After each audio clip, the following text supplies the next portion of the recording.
Орой мэд хөргөөцөгчтэй MBC News мэдээллийн хөтөлбөрийн хагуу гарагийн дугаар эхлэхэд бэлэн боллоо. Мэдээллийн товчхныг хүлээн авч үзсэн. Ус зайлуулах сувг татах ажлын тендер зарлагдсан ч нэгч компани оролцоогүй байна. Нэгдсэн эмнэлгийн халдвартын засгийн барилгыг 200 сая төгрөгөөр засварлаж байна. Паргун тахлаас сэргийлэх зөвлөмжийг хөрвүүлж байна.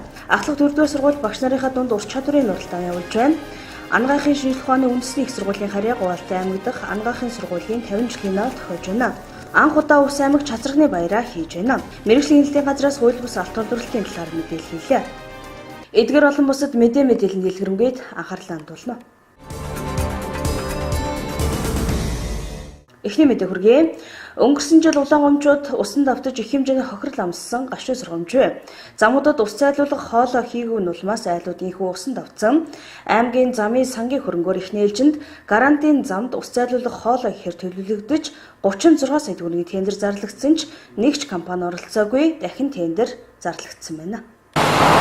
Өнгөрсөн оны 8 дугаар сарын 7-нд Улаангомсомд 90 улмаас орон сууц албан байгууллага айл өрхөд усан давтаж их хэмжээний хохирол учирсан. Энэхүү нөхцөл байдал нь Улаангомсомд 90-ийн ус зайлуулах шугам сүлжээ хангалтгүй байгаас үүдсэн гэх төгөлд хүрсэн. Ажлаа хүлээж аваад удаагүй байсан чигцөөлөнтэй дарга нар тэр үед 2016 оны 8 дугаар сарын 18-ны өдрийн аймгийн засаг даргын захирамжаар мэргэжлийн байгууллагуудын төлөөллүүдийг оролцуулсан ажлын хэсэг байгуулсан байдаг. Ажлын хэсгийнхний хийх ажлын гол зорилго нь яаралтай үерийн голомт газруудад ус зайлуулах шугам сүлжээг барьж байгуулах ажлын төлөвлөгөө гаргах, үерийн ус зайлуулах шугам сүлжээг автозамыг сэтэлж тавих зэрэг ажлууд огтж байсан. Гэвч жилийн хугацаанд аймгийн хурлаар 36 сая төгрөг баталснаас өөр шийдвэргүй гартаа барьсан төлөвлөгөө зураггүй сууж байна. Хөрөнгө оруулалт хөгжлийн бодлогын хилцээс энэ талаар тодруулж одоо хүртэл үе шаттай сурвалжиж байгаа ч тендер зарлалсаас өөр хийсэн дөрвтэй ажил алгаа. 2017 оны орон нутгийн замын сангийн хөрөнгөөр эхний ээлжинд тодорхой хэмжээгээр асуудлыг шийдэе гэдэг үүднээс 36.5 сая төгрөгийг болохоор суйрлуулаад төсөв батлуулсан байгаа. Тэгээ одоо 36.5 сая төгрөгтөө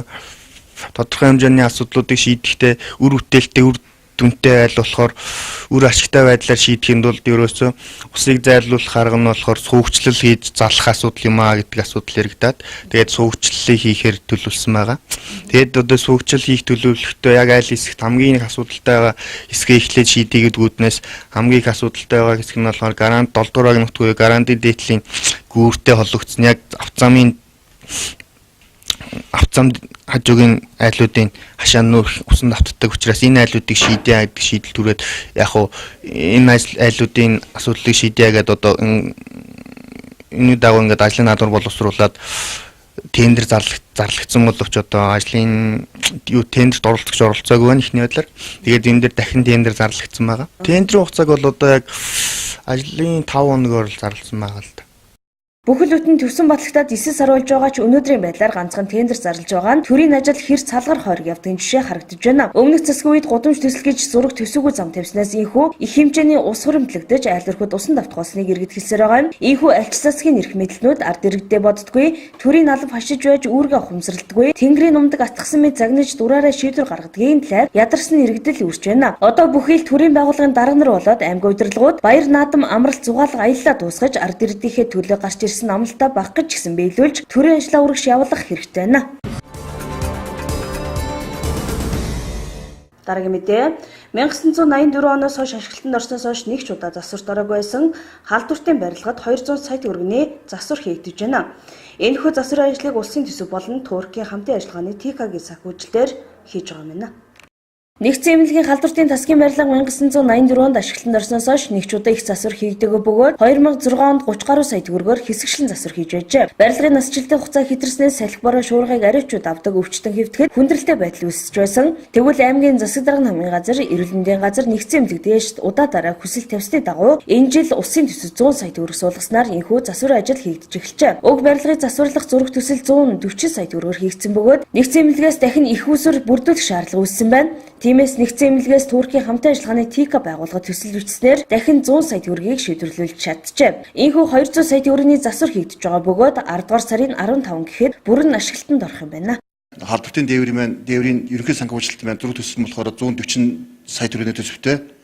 Тэгээ үлдэгдэл санхүүжилтийг бид нэр бол энэ Туркийн хамтын ажиллагааны нийгэмлэг ТК төсөлд бол төсөл бичих хөргүүлснээр халдвартын дээврийн 40 сая төгрөгөн дээр нэмэгдээд нийт халдвартын бүх цонхуудыг хаалгатайгийн бүрэн хэмжээгээр хийж өгч байгаа гадна басааттайгийн нийлээд нэг 170 200 сая орчим төгрөгийн 100 төгрөгийн хөрөнгө оруулалтаар халдвартын нэг засвар өгч байгаа одоо юм дээр. Одоо засварыг хэдэн хувьтай өгдөж байна? Хизээгээр ашиглана уу? Засвар угаасаа нэг 45 хугацаатай гэрээ байгуулагдсан. Одоо 10 сарын 15 гот бүр нь ашиглалтанд орно. Одоогийн байдлаар бол дээврийн шовн нуруу бол бүрэн гүйцэтгэх хийгдсэн байгаа. Одоо дээврийн хучлалтаа хийгдэнэ. Цонхууд бол ерөөс 80% солигдоод дуусч байна. Хаалга бол өнөө маргаашгүй ирээд суулгадад эхэлнэ.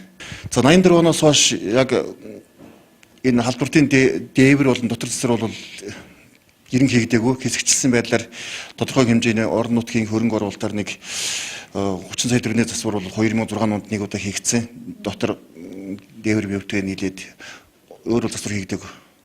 Увс аймгийн эмнэлгийн байрууд бүгд 1980-ад онд ашиглалтанд оржээ. Эмнэлгийн барилгууд муудснаас бороо хур ороход тусаал тусдаг, салхи шуурхад шорон дарагдаг байдал үйлчлүүлэгчд болоод эмч мэрэгчлэлт нь ажилтнуудын санааг зовоосон асуудлын нэг болсоор ирсэн. Энэхүү хуучин нэг ч гэсэн барилга засварт орсноор өвчтнүүд иргэд сэтгэл амар үйлчлүүлж аж тухтай хэвтэн эмчлэх боломж бүрдэж байна.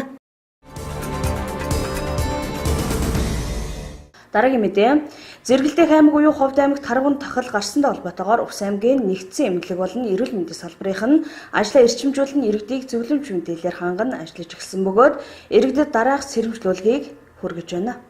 Таргун тахлан пистээс сахунцраар үүсгдэг мэрэгч амьтдаас хүнд халдварладаг байгалийн голомтод хурц халдварт өвчмөн. Таргун тахлаар тарвга зүрэм, өхөр огдоо, үлийн болон гэрийн цагаан ногтон, жичил зэрэг мэрэгчдээс гадна хүнд өвчлөдөг. Өвчин үүсгэгчийг мэрэгчдийн дунд бүүрэг дамжуулдаг байна. Өвчин үүсгэгч нь бүүрэгний ходоод мэрэгчдийн нүх, ноохой, газрын хөрс, хүйтэн чихтэй нөхцөлд олон сарын турш амьдрах чадвартай байна. Таргун тахал өвчин хүнд таргун тахлаар өвчлсөн тарвгыг агнах, арсыг өвчих, малыг эвдэх явцад шууд хавтлын замаар мэрэгч амьтдын бөөс бүрэгт хазуулснаас дам халдвар замаар халдвар авсан хүн ханиаж найтах үед амьсгалын замаар халдвар авсан таргууны түүхэд эргэтэн залгих дутуу боловсруулсан махан бүтээгдэхүүнийг хэрэглэх үед хоол хүнсээр халдварлах аюултай. Өгөөчнөр өвчлсөн үед халуурах булчирхай томорч хавдах, эмзэглэлтэй болох, чичрэх, толгой өвдөх, маш их ядарч сүлдэх, хэвлийгээр өвдөх, гүйлгэх суулгах амьсгалахад хүндрэлтэй болох, цустай цэр гарах шинж тэмдэг илэрдэг байна. Хэрвээ танд уг шинж тэмдэглэрвэл яаралтай мэрэгжлийн эмчт хандахыг зөвлөлөө. За Ховд аймагт таргун тахлын өвчин гарсантай холбоотойгоор бол Увс аймагт бол яаралтай арга хэмжээ аван ажиллаж байна. Тэгээд ард иргэдэд бол мэдээлэл өгөх зорилгоор ямар нэгэн сурчлагын материал бол тарааж зөвлөмж өгж ажиллаж байна. Тэгээд таргун тахлын өвчний үед бол сэжигтэй тохиолдол бол генет тендер халуурах, бойлс сутгах, дотор муу харах, толгой гинт хүчтэй өвдөх, үе мөч булчингаар өвдөх зэрэг шинж тэмдгүүд илэрнэ. Таргун тахал маань болохоор өөрөө нянгаар өсгдөг, мэрэгч амьтд болон бүүргээр бол халдварладаг өвчин байгаа. Тэгээд ялангуяа бол булчирхаан хэлбэр, үүшгний хэлбэр, хоол уусрах замын хэлбэр гэсэн эмгэгүүд бол голчлон тохиолддог. Зоонзын хурц халдварт өвчин байгаа. Тэгээд тухайн сэжигтэй хүн маань бас асуумж анонизation бол таруу агнсан нэг бол мэрэгч амьтдтай хүрэлцсэн ямар нэгэн халдвартай байж болцох шиг материалтай хүрэлцсэн гэсэн асуумжтай тийм байдаг. Тэгээд үүчний хэлбэрүүд бол ханиалгах, цустай ханиалгах, цэртэй ханиалгах, тэгээд цээжээр өвдөх, халуурах гэсэн шинж тэмдэгт илэрдэг. Булчирхаан хэлбэрүүд бол булчирхай томрох гэсэн шинж тэмдэг илэрнэ. Хоол уусруулах замын үед бол гүйлгэх, цустай гүйлгэх гэсэн шинж тэмдэг илэрдэг байгаа. За ингээд намрын үйлдвэрлэл гэсэндээ одоотойгоор бол ард иргэд бас таруу агнцны тохиолдолд бас өөрсдөө бас хамгаалах зорилгоор вакцина хийлгэх, тэгээ тусгаал нь агнсан тохиолдолд тусгаалыг биелэгээ өмсөх, тэгээд агнсан тохиолдолд тарууны түүхий шүүрхий дэрхнийг бол залгихгүй байх. Тэгээд таргыг бол гүйцэд боловсруулж хэрэглэж авах шаардлагатай. Таргун тахлан богино хугацаанд олон арга хүнийг өвчлүүлж, эрт онцлог зөв эмчлээгүй тохиолдолд амархан үхэлд хүргэх аюултай өвчин бөгөөд уг халдвараар тарвга зурам чичвэл, үлийн цагаан ногтон, гэрийн бор хурлага нь өхөр огдоо зэрэг мэрэгч туулаа хэлбэртнээс гадна муур тэмээ хүн өвчлөдөг байна. Дархлаажуулалтанд хамрагдав хүмүүс тарвга зурмыг агнаж арьс махыг нь ашиглахдаа энэ өвчний халдварын аюулыг мартдаг харамсалтай. Иймээс голомттой нутгийн хүн ам болон түүхийдийн үйлдвэр худалдаа эрхлэгчид тарвганы мах идэх дуртай хүмүүс тахлаас сэргийлж вакцинжуулалтанд хамрагдахыг зөвлөж байна. Дараагийн мэдээ. Багш нарын баярыг өгөхт нь ахлах 4-р сургуулийн захиргаанаас багшид нарынхаа дунд ур чадрын уралдааныг зохион байгуулж байна. Үүнд 5 жил ажилласан залуу багш, 10-аас 20 жил ажилласан багш гэсэн 2 ангиллаар явуулж байгаа юм байна. Багш нарын баярыг өгөхт нь ахлах 4-р сургуулийн захиргаанаас багш нарынхаа дунд ур чадрын тэмцээнийг 2 ангиллаар зохион байгуулж байна. Тэмцээнийг 5 жил ажилласан багш, 10-аас 20 жил ажилласан багш гэсэн 2 ангиллаар явуулж байгаа бөгөөд нийт багш нарын 47.3%-ийг хамруулж байгаа юм байна. 2017-оос 18 оны хичээлийн жилийн төлөвлөгөөт ажлын нэг бол бас багш нарын баярыг өгсөн нэг ажил бол ур чадвар нь уралдаан байгаа. Тэгээд ур чадвар уралдаан маань 2 үе шатаагаар явагдаж байна. Өчигдөр бол 1-5 жил ажилласан залуу багш нарын ур чадварын уралдаан бол амжилттай өгч дүнгээ гаргасан байгаа. Өнөөдөр маань 10-аас 20 жил ажиллаж байгаа багш нарын дундаас ур чадварын уралдаан явагдаад амжилттай сайхан хичээл зааж үзүүлж байгаа багш нартаас баярлалаа. Тэгээд ур чадвар маань зорилго нь бол юу вэ гэвэл бас бие биенээсээ суралцах, бас туршлага судлах, хамтран ажиллах бүх хичээл бид бас нээлттэй ингээд явагддагаар бас энэ хичээлийн энэ ур чадварын бас зорилго нь орж байгаа маань. Өнөөдөр бол нийт бол багш нарын бас 47.3% бол энэ ур чадварын уралдаанд оролцдогоор бас онцлог байна. Ур чадрын тэмцээнийг жил бүр зохион байгуулдаг уламжлалтай. Энэхүү тэмцээнийг зохион байгуулснаар багш нар бие биентэйгээ туршлага солилцох давуу талтай байна. Дараагийн мэдээ Говьалтай аймгийн анагаахын шинжилгээ ухааны сургуулийн 50 жилийн энэ онд тохиож байна. Тус сургуулийг төгссөн үе үеийн төгсөгчид ойн арга хэмжээнд оролцохоор хүлгийн жолоо зарлалаа. Анагаахын шинжилгээ ухааны үндэсний их сургуулийн харьяа Говьалтай аймаг дахь анагаахын ухааны сургуулийн 50 жилийн энэ онд тохиож байна. Тус сургууль анх 1967 оны 10 дугаар сарын 4-ний өдрийн ардын их хурлын тэргүүлэгчдийн зарилгаар Говьалтай аймагт анагаах ухааны дунд сургууль нэртэйгээр байгуулагджээ. Үүний дараа гэгэрлийн сайд, эрүүл мэнд, нийгмийн хамгааллын яамны сайдын хамтарсан тушаалаар 1997 оны 5 дугаар сарын 1-ний өдрийн А176 210 тоод тушаалаар анагаахын ухааны их сургуулийн харьяа Говьалтай аймаг дахь анагаах ухааны коллеж 2003 оноос мэндийн шинжилгээ ухааны их сургуулийн харьяа Говьалтай аймаг дахь анагаахын ухааны коллеж болж өргөжжээ. Анх 5 багш 12 ажилчиндаа үйл ажиллагаа эхлүүлж байсан бол одоо 1263 оюутан, 54 багш, 32 ажилтан ажилчдаа үйл ажиллагаа явуулж байна. Тус сургуулийн ерөнхий мэргэжлийн хэмж бакалаврын мэргэжилтэн бэлтгэдэг 1967-оос 2017 оны хугацаанд 6000 гаруй эмнэлгийн мэргэжилтэн бэлтгэн гаргаж, баруун бүс нутгийн төдийгүй өөрийн орны эрүүл мэндийн салбарын хүний нөөцийг бүрдүүлэх, бэхжүүлэх бодлогыг хэрэгжүүлж байна. Энэхүү сургууль суралцж байсан үеийн төгсөгчид түүхий сургуулийн ойн арга хэмжээнд оролцохоор Говьалтай аймаг руу хүлгийн жолоо зарлаа. Тус сургуулийн Увс аймаг дахь зөвлөлийн үеийн төгсөгчдөөс хандив цуглуулж 5 сая төгрөгийг сургуульдаа өргөхөөр олжээ. Өнөөдөр бид Говьалтай аймаг дахь анагаах ухааны дунд сургууль гэж анх 1967 онд байгуулагдсан түүх 50 жилийнхаа ойг хийх гэж байгаа. Энэ нэг баруун бүс нутагт эрүүл мэндийн мэргэжилтэн бэлтгэж эхэлсний 50 жилийн ойн арга хэмжээнд Увс аймгийн төлөөлөгчид оролцохоор бэлэн болоод байна. Бид нэг 28 хүний бүрэлдэхүүнтэй баг оролцож байна. Бидний үндсэн зорилго бол энэ баруун бүс нутагт эрүүл мэндийн мэргэжилтэн бэлтгээд Увс аймгийн хүн амыг эрүүл мэндийг сахин хамгаалах үйл ажиллагаанд цаг наргууд төгсөж байгаа эмнэлгийн мэргэжилтнүүд өнөөдөр ойн арга хэмжээнд оролцохоор сэтгэл хөдлөөд ингээд замд гарах гэж байна. 12 онд Говьалтай аймгийн анагаах ухааны дунд сургуулийн 45 жилийн үед бас төлөөлөгчөөр оролцож байсан. Одоо ингээд 50 дахь жилийнхаа үед явж байгаадаа бас баяртай байна.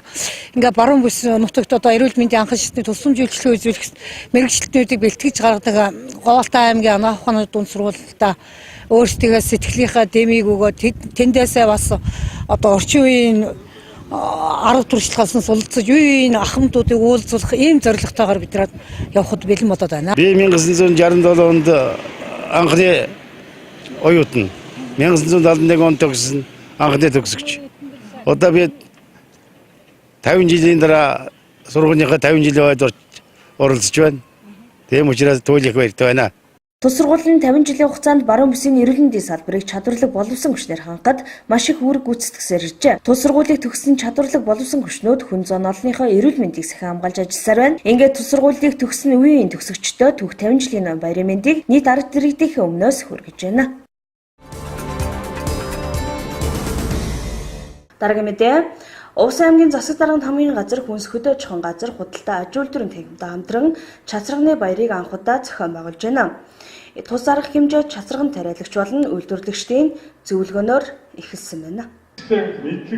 Увс аймаг Чацраганаар алдартай хэдий ч энэ жил анх удаа Чацрагны баярыг хийж байна. Тус баярыг аймгийн засаг даргын намын газар, хүнс хөдөө аж ахуйн газар, худалдаа аж үйлдвэрийн тахимтай хамтран зохион байгуулж байгаа бөгөөд арга хэмжээ Чацраган тариаланчид үйлдвэрлэгчдийн зөвлөгөөнөөр эхэлсэн юм а. Зөвлөгөө нь жимсний холбооны тэргүүн доож ав, худалдаа аж үйлдвэрийн тахимын дарга Сэржим, хүнс хөдөө аж ахуйн газрын дарга Төмөр Очир, хөрөнгө оруулалт хөгжлийн бодлогыг төлөлтөд хилцээ мэрэгчлэн сайн заяанаар илтгэл тавилаа. Мөн Увс аймагт худалдаа аж үйлдвэрийн тахимаар дамжуулан хэрэгжиж байгаа Секо төслийн зохицуулагч Ролф Фишбат мэндчилгээ төвшүүллээ. За өнөөдөр Увс аймагт Чацраган төслийнхээ хүрээнд Чацрагны баярыг хийж байна. Энэ Чацрагны баярын зүгээр нэг баяр хийх биш. Бид Чацрагны салбарыг цаашдаа хөгжүүлэх, одоо арга замд бүгдээрээ нэгтгэх, Чацрагныгаа шинжлэх ухааны үндэслэлтэй тарьж орон нутагт нэмэн өртөх шингээсэн бүтээгдэхүүнийг бий болгох зорилготой одоо хийж байгаамаа. Мөн энэтэй зэрэгцээд өхөө өргөнд бол үздэлэнгийн явуулна. Энд бол Чацраганаар Увс аймагт үйлдвэрлэж байгаа бүтээгдэхүүн цаашдаа үйлдвэрлэж болох мөн өөрийн сортуудын одоо давуу тал юу вэ гэдгийг бол бүгд авчирч бас хоорондоо ярилцах, цаашдынхаа ажлыг бас төлөвлөх ийм зорилготой явагдаж байгаа. Гурав дахь ажил маань өнөөдөр тэрэм хадны чиглэлд гашуун угаал дагуулах 44 тариалагчдын усны нөөцийг нэмэгдүүлэх зорилготой хийсэн сувг шуудууны нээлтийг бол Германы тал төслийн зүгээс ирж хүлээлгэж одоо орон нутагт нөгөх гэж байгаа. Ийм ажлуудаа хийх юм аа. Бид өнгөрсөн жилд 2 жилд бол 11 удаагийн сургалт хийж энд бол 650 хүн давхарцсантайгаар орсон. Энд бол Германы Чацрагны салбараас мэрэгжилтэн ирүүлсэн, Орсын олон улсын Барнаулаас ирүүлсэн, мөн Улаанбаатарын одоо эрдэмшилгээний хүрээлэнгээс удаадаараа ирүүлж байгаа.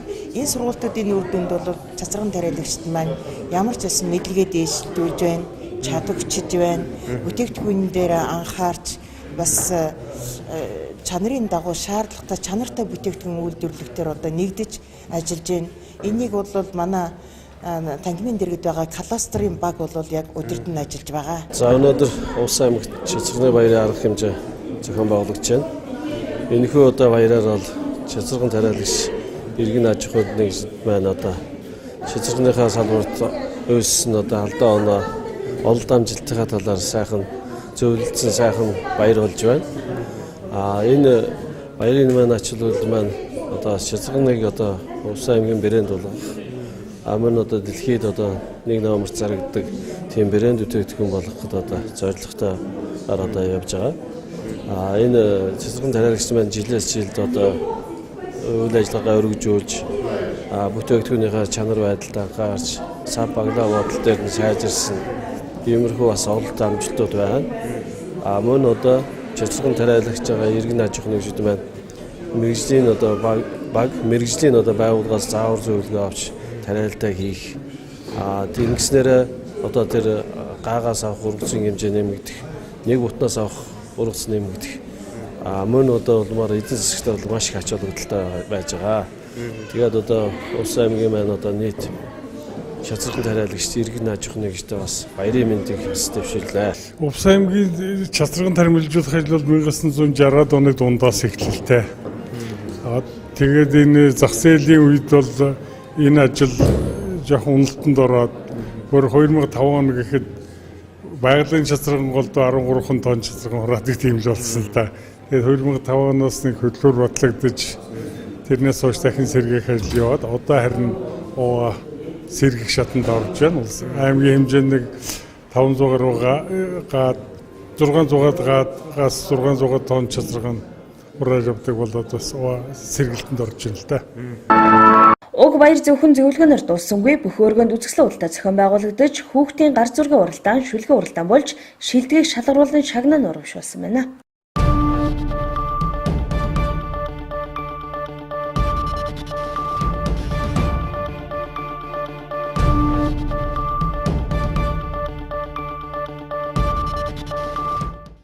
Тариалал суманд нөхөс сэргэлт хийх нэрийн дор хууль бусаар алтуулруулах явдал газар авч байгаа юм а.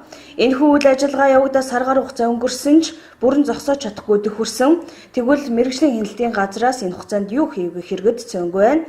Энэ талаар мэргэжлийн хяналтын газрын мэргэжилтний ярилцсанаа тодруулга булангаараа хүргэж байна. Орон төргөцөгчтэй MBC-нээс мэдээллийн хөтөлбөрөд тодруулга булангаараа үргэлжлэн хүрч байна. Өнөөдрийн тодруулга болонд байна. Аймгийн мэргэжлийн хяналтын газрын геолог уул уурхай хяналтын улсын байцаагч Баттул оролцож байна. Таны нарын мэнд хүргэе. Баярлалаа. Таньсан нэрмэнд. За өнөөдрийн бас ярилцах сэдэв бол за аймагт хэрэгжиж байгаа эхлээд байгаа одоо нөхөн сэргийлтийн тендер, за нөхөн сэргийлтийн ажил хариуцлагагүй уул уурхай тал дээр мэргэжлийн хяналтын байгууллага за хуулийн дагуу ямар арга хэмжээ авч ажиллаж байгаа вэ? Ажлын үе шат маань ямар шатн дээр явж байгаа вэ? Гарч байгаа үр дүнгууд эхнээсээ ямар үр дүнгууд гараад явж байгаа вэ? Энэ асуудлын нэг тийш нь одоо шийдэгдсэн үү? Энэ тал дээр одоо танилцуулах хэрэггүй. За ерөнхийдөө бол Ус аймгийн иргэдийн хурлаас бол тодорхой хэмжээний газрыг эвдэрсэн газарт бол биологи болоо техникийн нөхөн сэргээлийн эдийг бол иргэдийн хурлдаа бол газар зохион байгуулалтын төлөвлөгөөнд оруулсан байгаа. Тэрнтэй холбогдуулаад бол 7 сард аймгийн байгууллагын аяд төслийн газраас бол тендер зарласан. Тухайн тендер нь бол ерөнхийдөө бол Ус аймгийн нөхцөлөөр байгаа тодорхой хэмжээний ашигт мөртмөлийн олборлолтын үр дүнд эвдэгдсэн газруудыг нөхөн сэргээнэ гээд тэрнэр бол тодорхой хэмжээний газарт тендер зарласан байгаа. Тухайн үнэлгээний хороо бол байгуулагдсантай холбогдуулаад манай мэргэжлийн хяналтын байгууллагаас бол улсын байцаагч байгаль орчны одоо улсын байцаагч диалог хяналтын улсын байцаагч нар хамтарсан зөвлөмжийг бас хөргүүлсэн байгаа. Нийтдээ 16 заалт өгье. Тухайн заалт дээр бол яг энэ одоо нөхөн сэргийлтийн үйл ажиллагааг явуулахад одоо яг ямар зарчмаар яаж ажиллах вэ? Ямар стандартыг барьж ажиллах ёстой вэ? Энэ талаар нь бол бид нар бол одоо хандсан байгаа. Тэгээд хандсны дараа бол тухайн хүмүүс хүлээж аваад тэгээд тендер зарласан. Тендерийг нь бол ингээд зарлаад явуулахдаа бол тухайн аж ахуй нэгжүүд угаасаа урд удаан жилүүдийн буруу ойлголтоор яг тоног төхөөрөмжтэй ирсэн. Тэрнтэй холбогдуулаад бол тухайн юуг бол хүчингүү гэж тооцоод тэрний дагуу бол ажлын хэсэг гарч 8 сарын 14-ний өдрөөс эхлээд бид нэр бол хамтарсан шалгалт хийж явсан байгаа. Тэгээд 8 сарын 14-өөс ирээд хамтарсан шалгалт хийгээд нөгөө тухайн тэнд ирсэн байгаа хүмүүс нөгөө нэг техникийн төхөөрөмжөд татаад ирсэн байгаа учраас тэд нарыг албадан өөрийнхөө ингээд юугаар ингээд 8 сарын 25-ны дотор та хүн бууно гэдэг ажлын хэсгээс бол мэдээлэл хүргүүлсэн байгаа. Тэр мэдээллийн дагуу бол энэ хүмүүс бол бас буруу зүрх ойлголттой байгаа. Эсвэл тэр компаниуд байж байгаа л ерөөсөө одоогийн өдийн хүртэл явж ийнэ л гэдэг буруу ойлголт төрөд байгаа. Тухайн хүмүүс эренгууд ирсэн хүмүүст бид нэгээд холбогдох ингээд мэдээлэл өгснийхээ үр дүнд тухайн хүмүүс бол одоо газар дээрээс нь буцаж явсан байгаа. Зарим нэг хүн нь болохоор татах техник тоногч байхгүй гэдгийг угаараа яаж өөр гадар шилжиж ингэж ирж буусан байгаа. Ийм жишээтэйгээр ингээд явж байгаа. Нийтдээ болохоор 8 төрлийн бус байгууллага 6 аж ахуй нэгж бол ирсэн байгаа. Тэрнээс бол яг 26-ны дотор бол ерөнхийдөө бол тэнцэнээс 4 аж ахуй нэгж 4 нөхөрлөл бол буусан юм байгаа. Тэгээд 4 нөхөрлөл тэрний дараа нь болохоор тухайн эн чинь нэг ийм учир янзтай юм л да. Нөгөө тендерээ гэрээ байгуулсан гэж байгаа компаниуд чинь нөгөө энд ямар үйл явдал болж байгааг мэдэхгүйгээр дахиж техник томтгомж татаж энд орж ирсэнтэй холбогдуулаад тухайн аж ахуй нэгжүүд нь дахиад орж ижээд байгаа байхгүй. Тэгээд тэрнтэй холбогдуулаад бид нар бол 9 сарын 3-нд хамгийн сүүл 3-нд очоод бол аж ахуй нэгжид нүүж байгаа байр юутай байж ирсэн. Боловч 9 сарын 5-нд очиход Чинтауэр гэдэг компани гэхэд Ховд аймгаас хүрээд ирсэн байж байгаа байхгүй. Үйл ажиллагаа болох. Тэгээд тэрнтэй холбогдуулаад энэ үеийг бол нэг болохгүй гэдэг.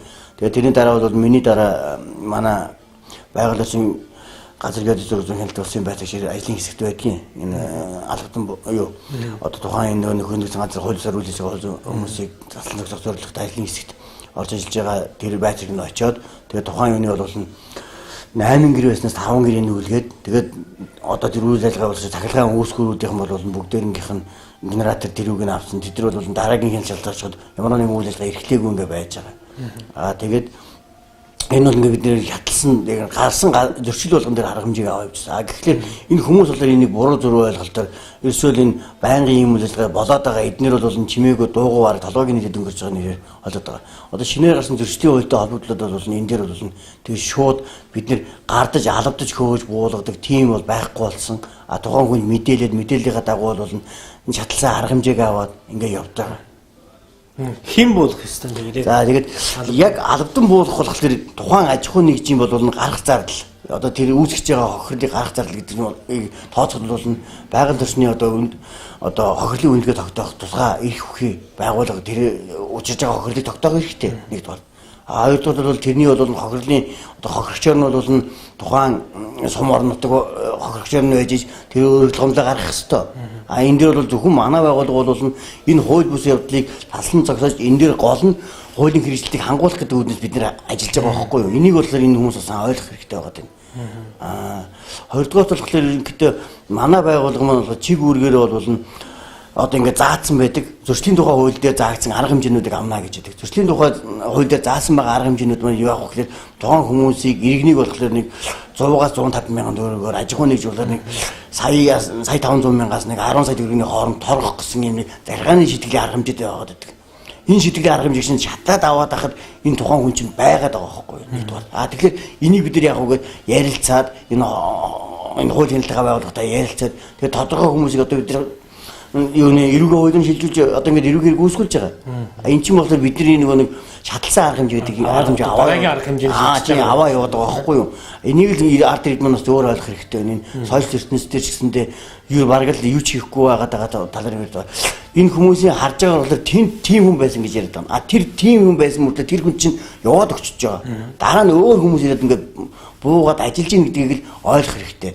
Ягаад гэвэл төрийн бус байгууллага ажиллаж ийн гэж байгаа бол очиход тэр төрийн бус байгууллага байхгүй. Төрийн бус байгууллагын нэрийн дор 2 хүн байдаг байхгүй юу? 4 хүн байдаг байхгүй юу? Тэгэхээр эн чинь бүхэлдээ тэр төрийн бус байгууллагын нэрийг авч явах бас хэмжээ ирэх мэдл юу вэ? Тэр чинь бас асуудалтай шүү дээ. Тэгээд төрийн бус байгууллага дээр арга хэмжээ авах гэхээр төрийн бус байгууллагын тодорхой хэмжээний ирэх бүхэн арга хэмжээ биш байх юм бол тэр хүн дээр чинь иргэнийх нь хуваарь нь би арга хэмжээ авах хэрэгтэй болно.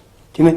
Тэгээд иргэнийх нь хуваарь нь би арга хэмжээ. Тэгэхээр нөгөө хуулийн санкцууд нь өөрчлөлтөө эн чинь тэгээд 7 сарын өмнө чиглэж байгаа шинэ хууль бид нар одоо яг тэр хуулийг анхаглаад ингээд 7 сарын ерөөс ингээд аваад гэрэлээ явахад яг ингээд шинэ тутамдаа явж байгаа учраас эн чинь бас алдаа оноо зөндөх гарч байгаа байхгүй юу?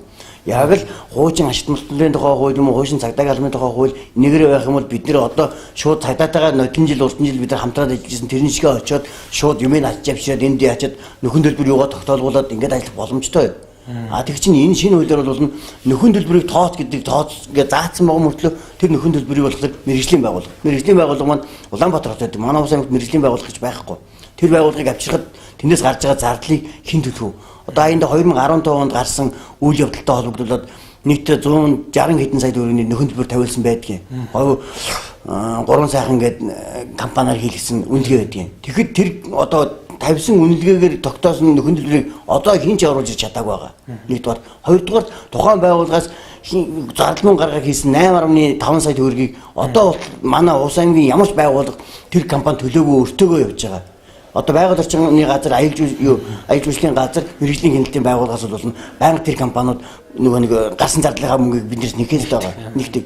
Бид нэ тэрийг яагаагүй одоо дараагийн байгууллагыг гуйж авчиж ажиллуулах гэхээр тэр байгууллага төмөрөө биднээс энэ муу нэртэй газараа эдгээр мөнгөө төлдөг гэдэг юм хийдэг. Одоо энэтэй холбоотой ерөөсөө ямар нэгэн асуудал маш хүндрэлтэй байна л дээ. Тэр хохирол гэдэг асуудал бол ер нь ярихад их л хэцүү байгаа. Тэгэхээр энэ жил ер нь одоо цааш энэ нөхөн сэргэлт гэдэг юм хийгдэх юм жил. За нөхөн сэргэлт гэдэг юм бол би аймгийн иргэдэд хуралж гисэндээ хандж байгаа. Хандахтаа юу л хандж байгаа вэ гэхээр энэ одоо бичлэг урхаа эрхлэгчдийн ингээд орцсон байгаа газрыг бичлэг урхаа эрхлэгчдийг албажуулаад яг тухайн газар дээр нь яг тусгай эрхтэнд нь өгөөд за танах эндээ ороод энэ газрыг яг ингээд дотоос нь авах юм байвал ав.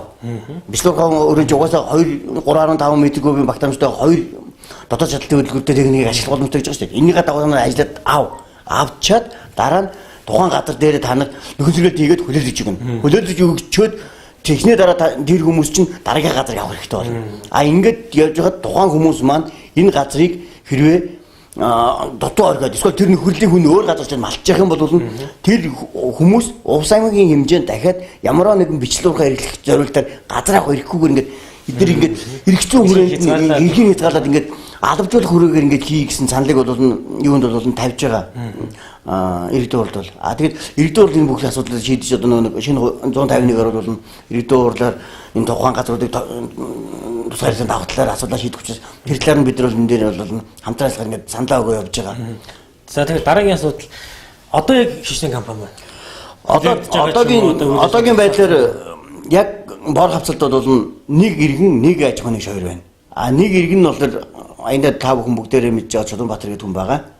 Тэр хүн бол тариалраа дуудсан одоо ингэ байж ирсэн. Тэр хүний одоо тодорхой тоног төхөөрөмжөнд бид нар бас энэ авчираад хураагаад нөө дөрслийнхаа хэрэгтэй бол хавсаргаад авчирсан байгаа. Тэгээд тухайн хүн бол одоогийн байдлаар юу ч ихтэйгүй гэхдээ тэнд бол байж л байгаа.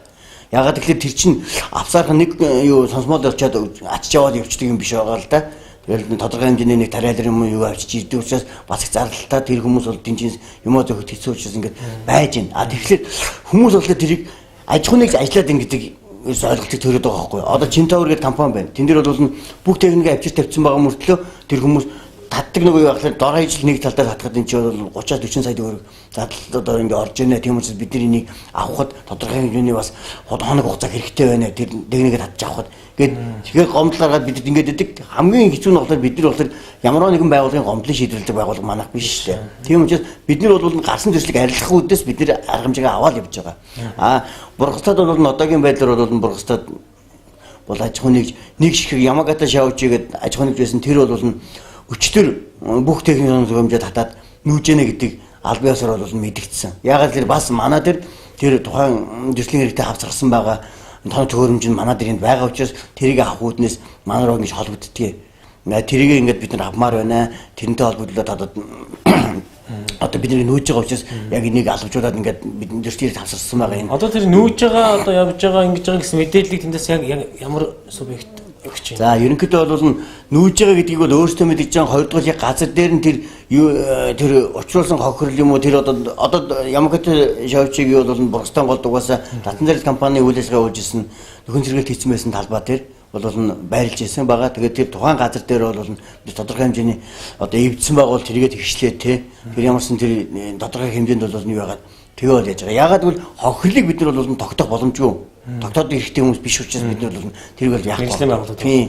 Тийм учраас бол яаж байгаа. Тэгээд тухайн үг яг явуулаад яг явж байгаа гэдгийг нь баримтжуулаад тухайн компаниг бол явсан гэдгийг нь бол манай тэр тухайн сумын байгаль хамгаалагч тий тэр холбогдох хүмүүс маань бидэнд мэдгэж байгаа угаасаа. За тэгэхээр MBC мэдээллийн хөтөлбөрийн тодруулга болонгаар бид өвхөн аймгийн мэргэжлийн нэлтийн газрын геолог уул уурхаан нэлтийн улсын байцаагч Баттуулгатай ярилцаж бас өнөөдрөө Увс аймагт үүсэж байгаа хариуцлагын уул уурхаан за мөн одоо нөхөн сэргээлтийн талаарх мэдээллийг бас үзэгчтэй өглөө. За MBC мэдээллийн хөтөлбөр үргэлжилж байна.